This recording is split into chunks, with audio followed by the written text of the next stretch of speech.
Banten, nama Jaka Serigala bergaung seperti bayangan yang selalu ia bukan sekedar preman biasa, melainkan sosok yang menjadikan kekerasan sebagai jalan hidup. Setiap pedagang yang membuka lapak, setiap sopir yang mencari nafkah, bahkan penumpang yang hanya sekedar menunggu bus, semua pernah merasakan ketegasan tangannya. Wajahnya penuh garis luka masa lalu, bekas perkelahian yang menjadi bukti panjang perjalanan hidupnya. Di jalanan, Jaka tumbuh di lingkungan keras, di mana tinju lebih dulu berbicara sebelum kata-kata. Dari kecil, ia terbiasa menyaksikan duel antar pendekar jalanan, dan sejak tubuhnya sudah terbiasa dengan hantaman. Ia belajar berbagai teknik bela diri dari siapapun yang ditemuinya, mulai dari silat kampung, aliran, hingga dari orang-orang tua yang pernah ditemuinya. Penjara. Bakat alaminya membuat ia cepat menguasai teknik, dan kekejamannya membuat orang lain segan untuk melawan. Bagi Jaka, terminal adalah kerajaan kecil yang ia kuasai. Ia duduk di bangku reot dekat warung kopi, dikelilingi anak buah yang selalu siap bergerak. Jika ada yang membangkang, suaranya, tatapannya berat, menusuk. Dan setiap kali ia melangkah, kerumunan otomatis memberi jalan. Tak ada yang berani menantang otoritasnya, sebab satu perlawanan bisa berujung tulang atau dagangan poranda. Kekuasaannya semakin kuat ketika ia berhasil mengalahkan seorang pendekar kampung yang dulu dianggap tak terkalahkan. Pertarungan itu menjadi legenda di sekitar terminal. Orang-orang mulai menyebutnya Serigala karena ketangkasannya mirip predator yang berburu. Julukan itu melekat, menambah aura seram warga yang membuatnya semakin ciut. Meski demikian, jauh di balik kemenangan dan rasa takut orang-orang, ada sisi yang semakin menguasai hatinya. Ia menikmati ketika orang gemetar di hadapannya. Ia merasa hidupnya berarti hanya ketika orang tunduk pada ancaman. Setiap teriakan orang yang kalah, ia anggap sebagai musik kemenangan. Bagi Jaka, dunia hanyalah panggung, di mana yang kuat berkuasa dan yang lemah tak berhak bersuara. Namun, di balik kebengisannya, sesekali Jaka menatap kosong ke arah jalan raya yang dipenuhi bus dan angkot. Ada bayangan samar di matanya, seolah ia mencari sesuatu yang hilang. Barangkali kenangan masa kecil ketika ia masih polos, atau dua ibunya yang dulu sering berbisik kelak agar anaknya jadi orang berguna. Tetapi bayangan itu cepat ia tepis. Ia terlalu tenggelam dalam citra serigala, terlalu nyaman dengan kekuasaan yang lahir dari rasa takut orang lain. Hari itu seperti biasa. Ia duduk di bangku kayu dengan rokok terselip di bibir. Anak buahnya bergerak memungut uang keamanan dari para pedagang kecil. Beberapa pedagang mencoba menawar, tapi Jaka membuat mulut mereka langsung terdiam. Suasana terminal terasa sesak, seakan udara ikut tercekik oleh wibawa sang preman. Tak ada yang menyangka dalam waktu dekat, terminal yang selalu dikuasai rasa takut itu akan kedatangan seorang tamu. Sosok yang tidak membawa senjata, tidak berteriak, dan tidak pula menggertak. Seorang ulama berwajah teduh dengan senyum yang selalu menenangkan hati. Dan dari pertemuan itulah, hidup Jaka Serigala akan berubah selamanya. Sore itu langit Banten mulai merona jingga. Terminal yang biasanya bising dengan teriakan kondektur dan dera mesin, mendadak terasa lebih tegang dari biasanya. Pedagang kecil sibuk membereskan barang dagangan. Lebih awal, sewaktu-waktu Jaka Serigala datang merazia. Di tengah ketakutan yang menyesakkan itu, langkah tenang seorang pria berjubah sederhana menarik perhatian. Ia tidak terburu-buru, hanya berjalan perlahan sambil menyapa ramah siapapun yang ditemuinya. Itulah Gus Muafi, ulama yang tengah melakukan perjalanan untuk menghadiri undangan pengajian tak jauh dari terminal. Wajahnya memancarkan keteduhan, senyumnya menenangkan, dan tutur katanya mengalir lembut.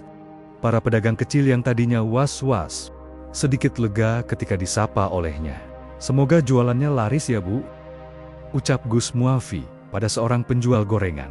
Sang ibu hanya bisa mengangguk. Matanya karena merasa ada yang peduli kerasnya hari-hari. Namun keramahan itu tidak luput dari pandangan Jaka Serigala. Dari bangku reotnya, ia menyipitkan mata, memperhatikan sosok yang berani bersikap santai di wilayah kekuasaannya. Bagi Jaka, terminal adalah tanah larangan bagi orang asing, dan melihat ada orang berwibawa yang membuat orang-orang tersenyum. Hatinya langsung tersulut api cemburu. Siapa tuh orang? Kok siapa tuh orang? Takutnya jalan di Jaka sambil membuang puntung rokok ke tanah. Ia berdiri, tubuhnya menjulang seperti tembok. Lalu melangkah mantap ke arah Gus Muafi. Anak buahnya otomatis memberi jalan, menandakan bahwa bos mereka hendak menyambut. Tamu tak diundang. Ketika jarak mereka tinggal beberapa langkah, udara terminal seakan ikut menahan napas. Para pedagang yang tadinya bercakap, kini bungkam. Para sopir pura-pura sibuk mengecek mesin. Semua paham sebentar lagi akan ada keributan besar. Tetapi yang mengherankan, Gus Muafi sama sekali tidak berubah rautnya. Ia tetap tersenyum. Bahkan ketika Jaka sudah berdiri tepat di depannya, orang luar, suara Jaka berat dan penuh nada tantangan. Ini daerah gua. Lu kira bisa sok ramah-ramah di sini? Izin. Kalimatnya menusuk disertai tatapan tajam yang biasanya membuat lawan ciut. Namun Gus Muafi menanggapinya dengan menundukkan kepala sebentar, seolah memberi salam penuh hormat. Assalamualaikum, Mas. Saya cuma lewat. Sambil ingin menyapa saudara-saudara kita di sini. Gak ada niat mengganggu. Bukannya, kata-kata itu justru membuat Jaka merasa diremehkan. Bagi seorang preman yang hidup dari gengsi, sikap tenang itu dianggap tantangan terselubung. Bibirnya menyeringai sinis. Hei, jangan bawa-bawa. Di sini yang salam bicara segala. Bukan kata-kata manis, tapi pukulan. Kerumunan makin mencekam. Semua orang tahu, setiap kali Jaka mengeluarkan ancaman, biasanya akan ada darah. Tetapi ada sesuatu yang berbeda kali ini. Mata Gus Muafi tetap teduh, dan ketenangannya seolah menjadi tembok tak kasat mata yang membuat sebagian orang mulai berharap keajaiban. Mereka bentrokan besar baru saja dimulai. Suasana terminal semakin ketika hening. Jaka Serigala berdiri tegap di depan Gus Muafi. Tatapannya menusuk. Kedua tangannya mengepal. Urat di lehernya menonjol. Semua orang tahu tanda itu. Sebentar lagi pasti ada perkelahian. Beberapa pedagang buru-buru menarik gerobaknya menjauh, takut jadi korban amukan. Anak-anak kecil digiring ibunya. Sementara hanya berani mengintip dari balik kaca bus. Kalau memang orang baik, ayo, buktikan. Berani nggak lawan gue di sini? Suara Jaka menggema penuh arogansi. Ia melangkah mendekat. Tubuhnya yang besar membuat bayangan panjang menutup Gus Muafi, PRIMAI. Preman kecil di sekelilingnya bos mereka seakan sudah yakin lawannya akan tersungkur. Namun Gus Muafi tetap berdiri tenang. Wajahnya tidak berubah sedikit pun. Senyumnya masih meski mengembang. Situasi mencekam. Dengan nada lembut ia menjawab, Mas Jaka, hidup ini bukan sekedar soal siapa yang paling kuat. Kekuatan sejati ada pada orang yang bisa menahan amarah. Kalimat itu membuat beberapa warga mengangguk seakan tersentuh. Tapi bagi Jaka, wejangan itu bagai api yang menyulut bara di dadanya. Ia merasa dipermalukan di depan orang banyak. Cukup omong kosongmu, teriaknya sambil menghentakkan kaki.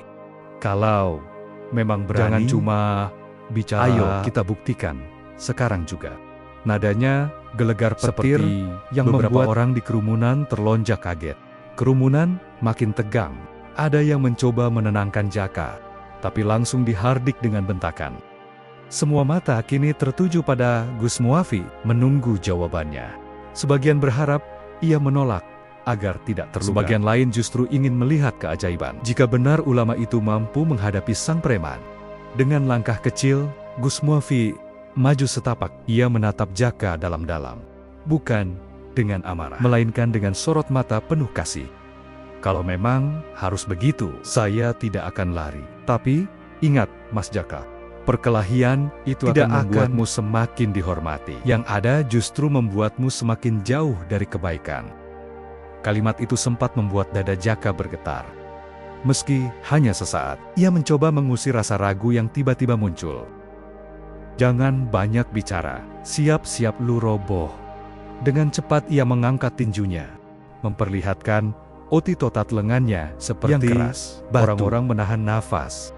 Detik itu juga, mereka tahu, bentrokan akan benar-benar terjadi. Tapi tak seorang pun berani campur tangan. Terminal yang biasa menjadi kini berubah menjadi arena pertarungan. Dan semua mata, apakah sosok bersorban putih itu akan tetap berdiri, atau tumbang di bawah tangan sang serigala? Tanpa memberi aba-aba, Jaka Serigala langsung melancarkan serangan. Tinju kanannya meluncur deras ke arah wajah Gus Muafi. Cepat seperti kilat, orang-orang di sekeliling sontak berteriak kaget. Sebagian bahkan menutup mata tak tega menyaksikan. Semua yakin pukulan itu akan melumpuhkan lawannya dalam sekejap.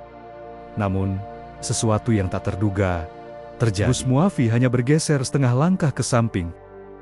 Dengan gerakan sederhana, ia menepiskan serangan itu, seolah hanya mengusir debu. Tubuh Jaka yang sudah melaju kehilangan keseimbangan, hampir terjatuh ke depan. Suara kecil terdengar dari kerumunan, tercampur rasa tak percaya, tak mau dipermalukan.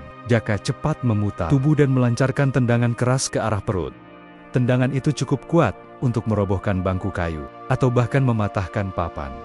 Tetapi sekali lagi, Gus Muafi menghindar dengan langkah ringan. Nyaris, tanpa usaha, ia menunduk sedikit, lalu menyentuh kaki Jaka dengan dorongan halus. Dalam sekejap, sang preman terhuyung dan hampir tersungkur. Kerumunan terperanjat. Selama ini mereka hanya tahu Gus Muafi sebagai ulama yang pandai berceramah dengan tutur kata menyejukkan. Tidak ada yang menyangka di balik sorban dan senyum teduh itu tersembunyi kemampuan bela diri yang mengagumkan. Desas-desus langsung berembus, membuat suasana semakin panas. Merasa gengsinya diinjak, Jaka mengaum keras. Wajahnya memerah, urat lehernya makin tegang. Ia mulai mengeluarkan jurus-jurus silat jalanan yang selama ini membuat lawan-lawannya gentar. Pukulan beruntun, sapuan kaki, hingga kuncian. Semua dilancarkan dengan brutal. Tapi seperti menghadapi bayangan semua, serangan itu tak pernah mengenai sasaran. Gus Muafi selalu berhasil lolos dengan gerakan sederhana, seolah sudah membaca setiap langkah lawannya. Sementara itu, Gus Muafi sama sekali tidak membalas dengan kekerasan. Ia hanya menangkis seperlunya, menjaga jarak, dan sesekali mendorong lawannya agar tidak melukai orang di sekitar. Ketenangannya semakin membuat Jaka kehilangan kegeramannya berlipat ganda, tapi justru semakin membuat gerakannya berantakan. Apa ini? Jaka menggeram frustasi. Nafasnya mulai memburu, keringat bercucuran. Meski baru beberapa menit bertarung, sebaliknya Gus Muafi tetap tegap berdiri. Wajahnya tidak berubah, tatapannya penuh keteduhan. Dengan suara tenang ia berucap, "Mas Jaka, kekerasan tidak akan membuatmu menang. Justru akan melemahkanmu sendiri." Kata-kata itu terdengar sederhana, tapi bagai tamparan keras di telinga Jaka. Untuk pertama kalinya, sang preman bengis merasakan ada sesuatu yang menggetarkan di dadanya. Namun, egonya terlalu besar untuk mengakuinya. Ia kembali bersiap menyerang, meski tubuhnya sudah mulai melemah. Kerumunan menahan napas, menunggu akhir dari pertarungan yang sudah di luar dugaan ini.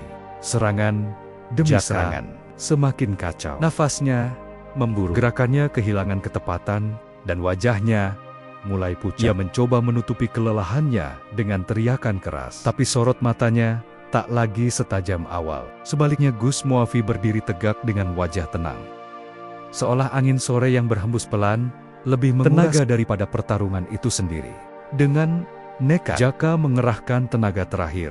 Ia berteriak lantang, lalu menghantamkan tinju terkuatnya ke arah dada lawan. Semua orang terkejut. Sebagian kali ini Gus Muafi tidak akan mampu menghindar. Namun dalam sekejap, sang ulama hanya mengucap lirih bismillah. Gerakan tangan Gus Muafi begitu sederhana, ia menggeser sedikit ke samping, lalu menangkis dengan telapak yang ringan, penuh tenaga. Seketika, tubuh Jaka terpental ke belakang, seolah terkena pukulan jauh lebih keras dari yang ia berikan. Tubuhnya menghantam tanah dengan bunyi membuat kerumunan terdiam membeku. Tak ada yang percaya dengan apa yang mereka lihat. Preman yang selama ini ditakuti, yang dikenal bengis, kini tergeletak lemah di hadapan seorang ulama. Tangannya gemetar, mencoba, tapi lututnya goyah. Ia berusaha berdiri, namun tubuhnya kembali ambruk. Kali ini dengan wajah terbenam ke lantai terminal yang berdebu. Sorak kecil terdengar dari beberapa pedagang. Seorang sopir yang biasa dipalak berbisik pelan, "Allahu Akbar." Suara itu disambut dengan gumaman takbir dari orang lain. Untuk pertama kalinya, terminal yang selama ini diselimuti ketakutan berubah menjadi arena penuh harapan. Orang-orang mulai menatap Gus Muafi Dengan mata berbinar, seolah mereka baru menyaksikan cahaya yang mampu mengusir kegelapan. Jaka sendiri terengah-engah, dadanya naik turun, seperti dipaksa menarik udara. Tatapannya kosong, lidahnya keluh. Semua jurus, semua kekerasan yang selama ini ia banggakan, runtuh hanya oleh ketenangan seorang yang bahkan tak pernah melancarkan pukulan. Kekuatan yang selama ini ia agungkan terasa tak berarti. Dengan langkah perlahan, Gus Muafi mendekat. Ia tidak menendang atau melukai, justru menunduk dan menepuk bahu Jaka dengan lembut. Mas, tubuhmu kuat, tapi hatimu rapuh. Jangan biarkan amarah menguasaimu, karena itulah yang menjatuhkanmu. Suaranya namun cukup jelas terdengar oleh kerumunan. Kata-kata itu menusuk jauh ke dalam dada sang preman. Air mata yang selama ini tak pernah keluar akhirnya jatuh dari sudut mata Jaka. Ia menunduk. Kedua tangannya gemetar selama bertahan-tahan hidup dalam kekerasan. Baru kali itu ia merasa benar-benar kalah, bukan oleh pukulan, melainkan oleh keteduhan hati. Terminal sunyi sejenak, menunggu apa yang akan terjadi selanjutnya. Hening panjang menyelimuti terminal. Semua orang masih terpaku menatap Jaka. Serigala yang tergeletak, Gus Muafi, preman yang selama ini disegani, kini tak lebih dari seorang lelaki yang kehilangan pegangan. Nafasnya tersengal, tubuhnya bergetar, dan gengsinya runtuh bersama debu yang menempel di wajahnya. Pelan-pelan, Jaka berusaha mengangkat kepalanya. Tatapannya bertemu dengan mata teduh Gus Muafi yang tetap menatapnya tanpa kebencian. Sorot itu membuat dadanya bergetar, seolah membuka pintu yang selama ini tertutup rapat. Tidak ada ejekan, tidak ada cemoohan, hanya ketulusan yang sulit ia mengerti. Kenapa kau nggak habisi gue? Suara nyaris serak tak terdengar. Biasanya ia berkata lantang, penuh wibawa, tapi kalimatnya terdengar seperti anak kecil yang kehilangan arah. Gus Muafi hanya tersenyum, lalu mengulurkan tangan. Karena musuhmu bukan aku, Mas. Musuhmu adalah amarahmu sendiri. Kalimat sederhana itu menusuk jauh ke dalam hatinya. Jaka menunduk. Air mata jatuh, bercampur debu di lantai. Ia teringat pada dua ibunya yang dulu sering memintanya berhenti dari jalan gelap. Terbayang wajah ayahnya saat yang ia kecewa memilih hidup sebagai preman. Semua kenangan itu datang bertubi-tubi, membuat dadanya semakin sesak. Orang-orang di sekitar ikut terharu. Beberapa pedagang yang dulu sering dipalak kini melihat sisi lain dari sang preman. Mereka menyaksikan perubahan yang tak pernah terbayangkan. Seorang penguasa jalanan menangis hadapan seorang ulama. Suara takbir pelan kembali terdengar. Kali ini lebih lantang, mengiringi suasana yang berubah penuh harapan. Dengan sisa tenaga, Jaka meraih tangan Gus Muafi. Ia mencium punggung tangan itu sambil berbisik, "Ampuni saya, Gus. Saya sudah terlalu banyak salah. Saya mau berhenti. Saya nggak sanggup lagi hidup begini." Ucapannya lirih, namun cukup jelas untuk membuat kerumunan bergemuruh. Mereka saling pandang, sebagian tak kuasa menahan haru. Gus Muafi menepuk bahu Jaka dengan penuh kasih. Tidak ada kata terlambat. Mas Allah selalu membuka pintu ampunan. Gunakan sisa tenagamu untuk melindungi, bukan menindas. Kata-kata itu membuat Jaka menangis semakin deras. Beban yang selama ini ia pikul seakan luruh bersama tetesan air matanya. Sejak terminal tak lagi dikuasai teror, Jaka berubah menjadi penjaga yang memastikan para pedagang dan sopir bisa bekerja tanpa gangguan. Ia bukan lagi preman bengis, melainkan lelaki yang berusaha menebus dosa masa lalunya dengan kebaikan. Dan semua itu terjadi karena satu pertemuan dengan seorang ulama yang mengajarkan kekuatan terbesar bukanlah pada pukulan, melainkan pada keteduhan hati.